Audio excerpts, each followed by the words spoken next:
My brother told my parents I had quit the Navy. I didn't. 12 years later, his file landed on my desk. The instant I entered, my mother's hand flew to her mouth. For years, in the dead silence between deployments and the black hours before 0500 reveal, I had imagined this moment. Never like this. Never in a military courtroom. Never because of my brother. My father's face drained of color. Tom looked like he'd seen a ghost. And just like that, the lie that destroyed my family finally met the truth. I'd imagined what it would look like when they finally saw me in uniform. What my father's face would do. Whether my mother would cry. I hadn't imagined it would happen in a military courtroom. I hadn't imagined Tom would be the reason. The room was the kind of quiet that only exists in institutional spaces. The polished floor, the fluorescent hum, the weight of procedure pressing down on every surface. My shoes announced me before I spoke a word. Sharp, steady, each step a sentence. I carried my documentation folder to the oversight table, set it down, squared the corners the way I was trained to do, and then, only then, I turned around. They were in the third row. My father's hair had gone almost completely gray. My mother was smaller than I remembered, or maybe that's what 12 years does, compresses people in your memory until the real version surprises you. They were watching Tom at the defense table, the way parents watch children at recitals, with that particular brand of anxious devotion that doesn't know yet that the performance is already over. Then my mother looked up. Her hand flew to her mouth. My father grabbed the bench in front of him so hard the tendons in his forearms jumped. Tom saw me half a second later. The color left his face like a tide going out. For a moment, one long, strange, almost peaceful moment, nobody in that room moved. I sat down, opened my folder, and got to work. Part 2. Hopewell. I should tell you about Hopewell, Virginia, because Hopewell is where this story was built, brick by brick, before I was old enough to read the blueprint. Population 12,000. One high school. The kind of town where the same families have lived in the same houses for 3 generations, and everyone knows which Mitchell kid is the good one. Tom was the good one. Thomas Allen Mitchell, 4 years older, 6'1", broad-shouldered with our father's jaw and our mother's eyes, and a smile that worked on absolutely everyone. Teachers, coaches, neighbors, the woman at the pharmacy who gave him a senior discount starting at age 22 because he held the door and asked about her hip. Tom was magnetic in the specific way of people who've never had to work for affection and therefore never question whether it's real. I was the other Mitchell kid, smart they said but serious, doesn't smile enough, works too hard. Rachel could stand to relax a little. My 6th grade teacher wrote in a progress note which my mother kept for reasons I've never understood in a shoebox in the hall closet. I enlisted at 19, not because I had no other options. I had a partial scholarship to Virginia Tech that I deferred and eventually let lapse.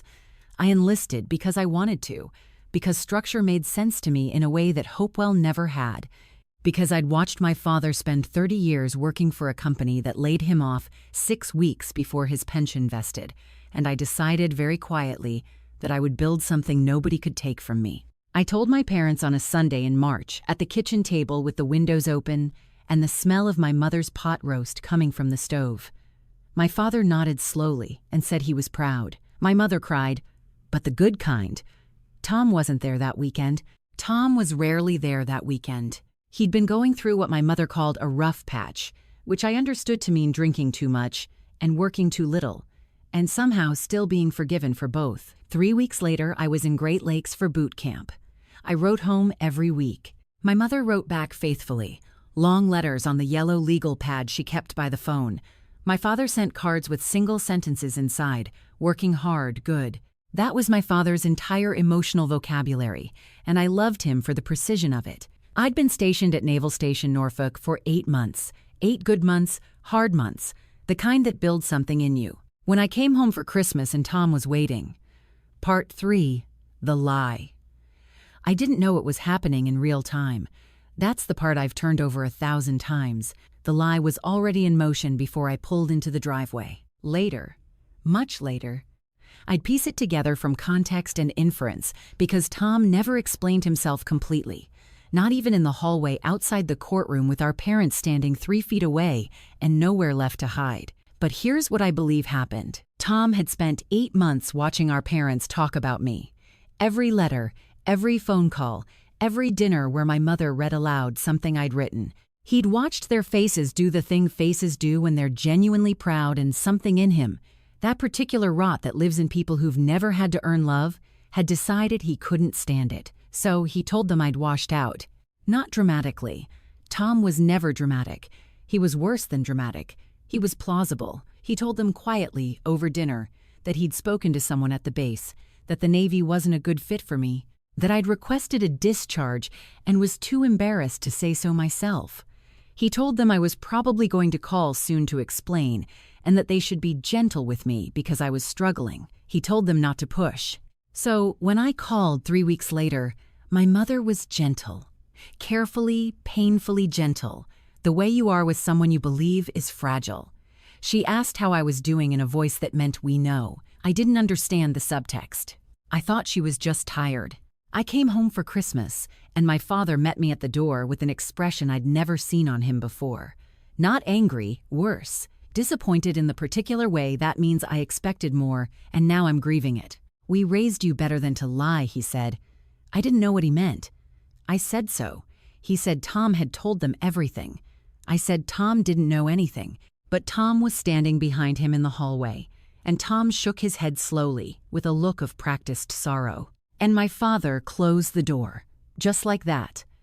The door of the house I grew up in closed in my face. I stood on that porch for 4 minutes. I know because I counted. Then I walked back to my car and drove to a motel on Route 1 and sat on the edge of a bed with a floral comforter and a broken air conditioning unit and stared at the wall until something inside me went very quiet. Not numb, quiet. "There's a difference." The quiet said, "You have a choice right now. You can let this hollow you out, or you can go back to work." I went back to work. Part 4, 12 years. People ask, when they find out the broad shape of the story, the part I've let become public, whether it destroyed me, whether I fell apart, I understand why they ask, but they're asking the wrong question. The question isn't what the loss did to me. The question is what I built inside it. I want to be honest about the years because sanitizing them into triumph would be its own kind of lie. There were nights, about 200 nights, on deployments, in the Gulf, in the Pacific, in the specific loneliness of a bunk, in a floating steel city with 200 other people, when I thought about the Christmas card I'd mailed that week and wondered if my mother had touched it before throwing it away. There were mornings when I watched other officers take calls from their parents and felt something move through me that I refused to call grief because grief required a death and my parents were alive and choosing. The 3rd year, a card came back stamped "Return to Sender." I held it for a long time, then I put it in a box, then I mailed another one the following December. I kept sending them every year. "Love you. Thinking of you." No return address after the 3rd year. I didn't want to give them the option to send it back again. Just the card. Just proof that I was still there, still thinking of them, still refusing to let Tom's lie become the final word. Not one response. Not one. What I did, instead of falling apart, I made E5 in my 3rd year, Petty Officer 2nd Class. My commanding officer at the time, Commander Gerald Park, 21 years in the Navy, the kind of man who could end a conversation with a single look, pulled me aside after the promotion and said, "Mitchell, you are constitutionally incapable of doing anything halfway. That will either make you exceptional or kill you. Figure out which." I thought about that for years. I made chief at year 6. Year 8, I applied for the officer candidate program. I was 31, which is late, which everyone mentioned, which I took as useful information and nothing else. I graduated from OCS at Newport, Rhode Island on a Tuesday in October in the rain, with my daughter Emily in the audience at 18 months old, in a yellow raincoat that made her look like a very small maritime official. Emily. I should tell you about Emily because she's the part of this story that doesn't fit the narrative of pure survival. Her father and I met during my 2nd deployment. Marcus Webb, IT specialist, kind man, fundamentally incompatible with the life I was building. We tried, we failed. We did it without hatred, which I consider one of my genuine accomplishments. He's in Seattle now, remarried, good to Emily on her summers. She is 7 years old.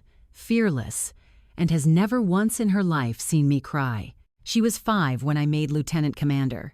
She sat in the front row at the ceremony in Virginia Beach, dress wrinkled from the car ride, legs swinging because her feet didn't reach the floor. When I walked off the stage, she said, "Good job, Mom," with the calm assurance of someone reviewing a satisfactory report. I laughed, lifted her up, pressed my face into her hair. That night, after she was asleep, I sat on the porch and thought about the 2 empty seats. My parents had missed everything because of one lie, because of Tom. Part 5, The File. It arrived on a Monday morning in February, routed to my desk through standard channels, flagged for officer review because of the nature of the alleged offenses and the involvement of multiple commands. The cover sheet read, Investigation File Mitchell, Thomas A., Petty Officer First Class, Falsified Logistics Documentation, Multiple Counts. I read the name twice, looked at the date of birth, the hometown listed as Hopewell, Virginia. My brother had joined the Navy 5 years after I did, after telling our parents I couldn't handle it, after spending years as the son who stayed, the son who was present, the son who got to sit at the Christmas table while I mailed cards into silence. Tom had joined my branch, had served, had made Petty Officer First Class, which is not nothing. It requires time and evaluations and at least a surface-level competence. And then, apparently, he had done what Tom always does when competence runs out. He'd faked it. The file was 73 pages. I read all of it before 800. Tom had been serving as a logistics coordinator at Naval Station Bremerton in Washington State for the previous 4 years. His job, simplified, was to verify and document the receipt and inspection of equipment. Everything from replacement parts to electronics to safety gear. He signed off on inspections, confirmed shipments, certified that things existed and worked and were where they were supposed to be, except they weren't. Or he hadn't checked. Or both. Over an 18-month period, Petty Officer First Class Thomas Mitchell had signed off on 34 inspection reports for equipment that was either non-existent, unverified, or arrived after the documentation said it had. The total value of improperly documented equipment, $340,000. Some of it was missing entirely. Some of it had been redirected. The investigation was still untangling which. 3 separate investigators had built the case.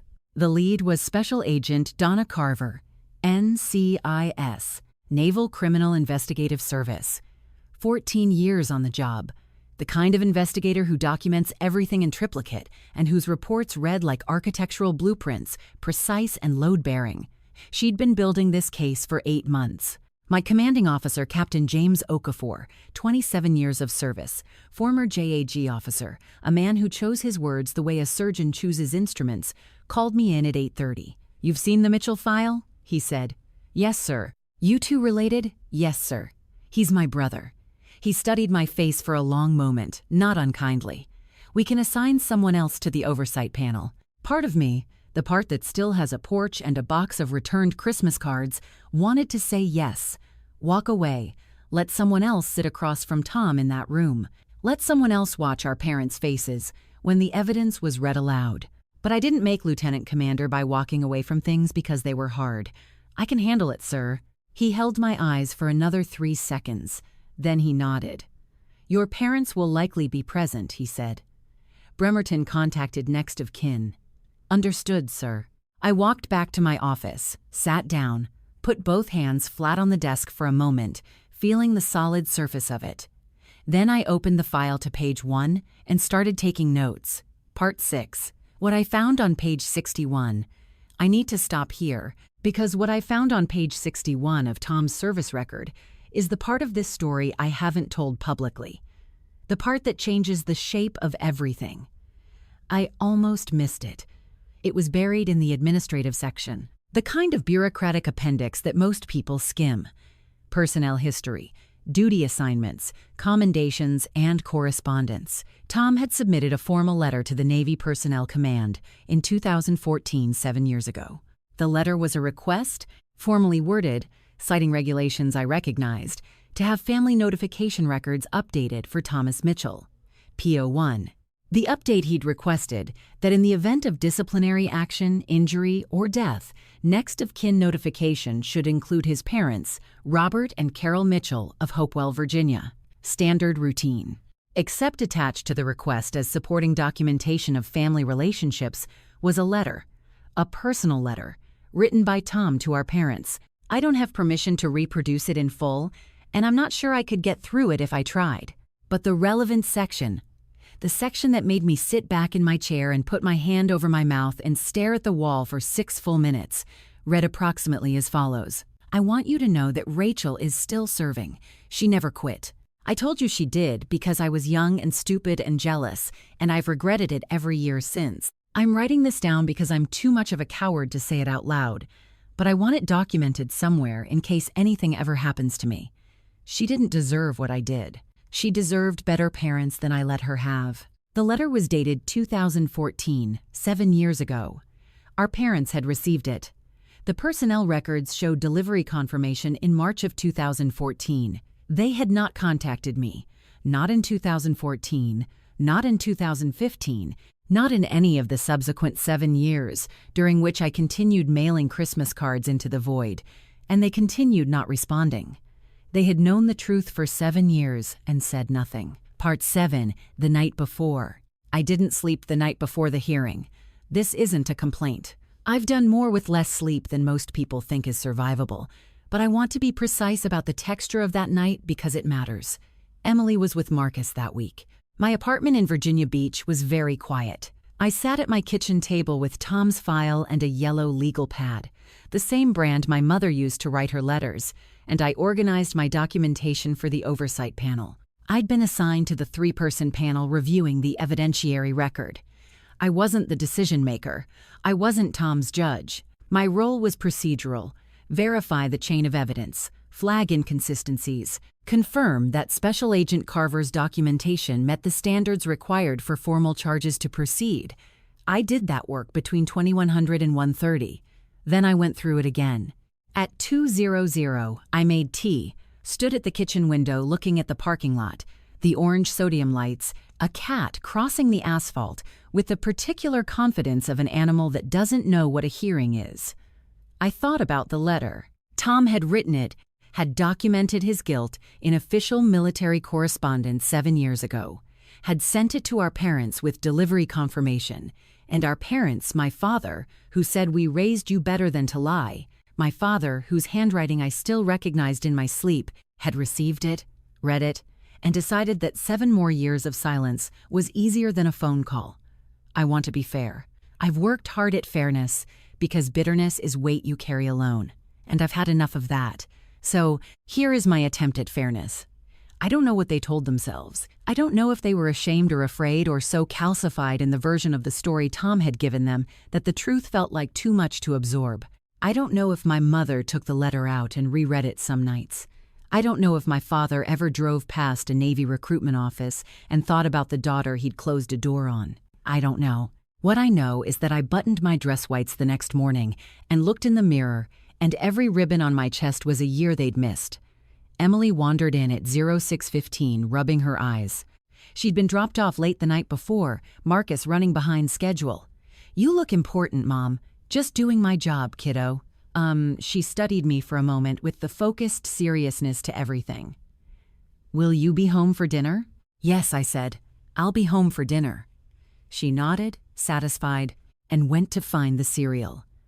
I picked up my cover, put it under my arm, and walked out. Part 8, the hearing. The naval courtroom at Joint Expeditionary Base Little Creek is not dramatic in the Hollywood sense. No wood paneling, no gallery of shocked onlookers. Fluorescent lights, folding chairs, the particular institutional smell of government buildings everywhere, recycled air and floor cleaner, and something indefinably official. Special Agent Donna Carver was already at the table when I arrived. 43, compact, with close-cropped hair and the eyes of someone who has been lied to professionally for 14 years and is no longer surprised by any variation. She acknowledged me with a nod. "Commander Mitchell," a pause. "This one's going to be strange for you." "It's going to be fine," I said. "Commander Alicia Brandt." JAG, Judge Advocate General's Corps, 11 years. The attorney assigned to oversee the evidentiary proceedings was reviewing documents at the far end of the table. She looked up, assessed me in a single sweep, and returned to her papers. Good. I didn't need sympathy from the room. I needed the room to function. The panel chair was Captain Raymond Foss, 31 years of service, silver-haired, the kind of officer whose physical stillness communicates more authority than most people shouting. He'd been briefed on my family relationship with the accused. He'd cleared me for the panel anyway, which told me something about his read of my file.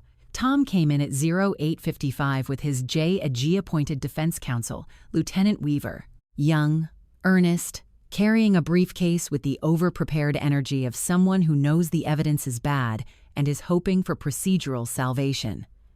Tom was in his dress blues. He'd gained weight since the last time I'd seen him, which was 12 years ago through a closing door. He didn't look at me when he sat down. My parents arrived at 8:58 third row, as I said. My father in his good gray suit, the one he wore to funerals and job interviews, and apparently this. My mother in a blue cardigan. They were watching Tom. Then she looked up. I've described what happened in her face. I won't again. Some things only need to be said once. The hearing was methodical, clinical. The Navy doesn't shout, it just presents facts. Special Agent Carver walked through the documentation over 2 hours. 34 falsified inspection reports, 17 discrepancy logs, 4 witness statements from personnel who'd been asked to sign off on reports they hadn't personally verified.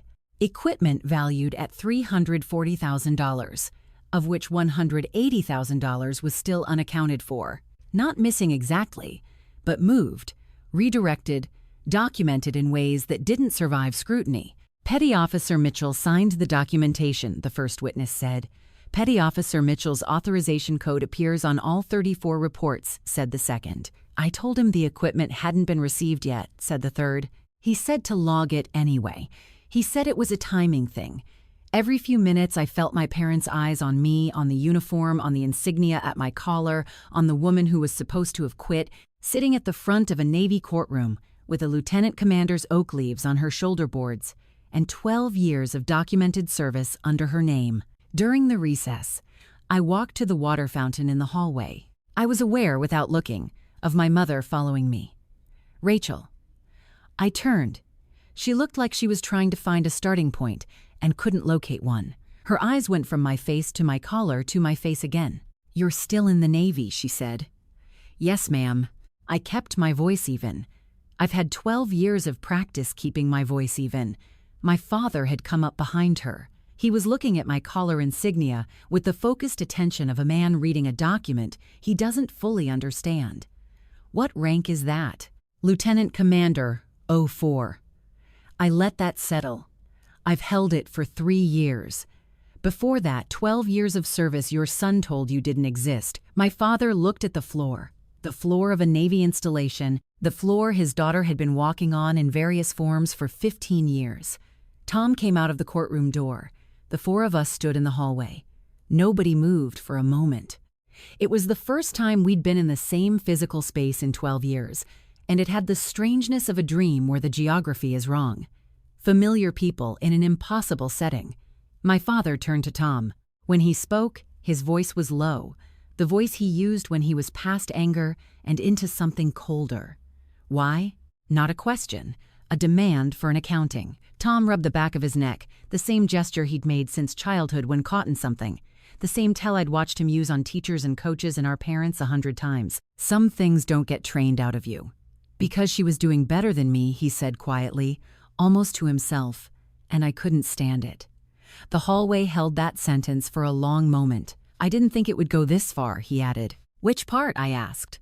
The lie that cost me my family for 12 years or the fraud that's going to cost you your career? He looked at me then, really looked, and I saw something in his face that I hadn't expected and didn't particularly want. Not remorse exactly, but recognition, the look of someone who has finally run out of road. Both, he said. I straightened my jacket, smoothed the front, every ribbon lined up. Neither did I said. Then I walked back into the courtroom. Part 9. What the file contained. I want to tell you about page 61. I want to tell you in this room, in this setting, because my parents were still in the hallway when I made the decision about what to do with it. And the decision once made was not reversible. I had two choices. The first, say nothing. The letter was personal correspondence attached to an administrative filing. It was not evidence in the fraud case. It was not required for the proceedings. I could complete my role on the oversight panel, submit my documentation, and go home to Emily and never mention the letter to anyone. The second, tell them. Not as a weapon. I want to be precise about this because I've been accused by Tom's defense counsel in a post-hearing filing that went nowhere of using the letter to cause emotional distress during active proceedings. That accusation is false and was ruled as such. I told my parents about the letter after the hearing, in the parking lot, with no legal proceeding ongoing and no strategic advantage to gain. I told them because they deserved to know the full shape of what had been done to them, not just to me. My father's face when I handed him the printed page was the most complicated thing I have ever watched happen to a human being. He read it standing up in a parking lot in his good gray suit in the November light. His lips moved slightly on certain words. When he finished, he folded it once, looked at it, folded it again. 2014, he said, March. Delivery confirmed. My mother made a sound I won't describe. She put her hand over her mouth, the same gesture from the courtroom, and turned away for a moment. My father looked at me. The expression on his face was not what I'd spent 12 years imagining. I'd imagined relief or guilt or the particular collapse of a man confronting his own failure. What I saw instead was simpler and harder. He looked like someone waking up. I don't know what to say to you, he said. I know. There isn't anything I know, Dad. He nodded once, the same nod from the Christmas cards. Working hard, good, reduced now to its barest form. We stood in the parking lot for another minute. The November wind came off the water. My mother had composed herself and was standing very straight, the way people stand when they're holding something together by force of will. Do you want to meet Emily? I said. Neither of them spoke. She's 7, I said. She's at school until 3:00. I could. Yes, my mother said. She said it before I'd finished the sentence. Yes, please. Part 10, Aftermath. Tom's naval career ended officially on a Thursday in December. Captain Folsom's panel recommended formal charges. Commander Brandt's JAG review confirmed the evidentiary record was sufficient. Special Agent Carver's case, all 73 pages of it, held up without a single successful challenge from the defense. Tom accepted a plea agreement, reduction in rank, forfeiture of pay, a formal reprimand, and a less than honorable discharge.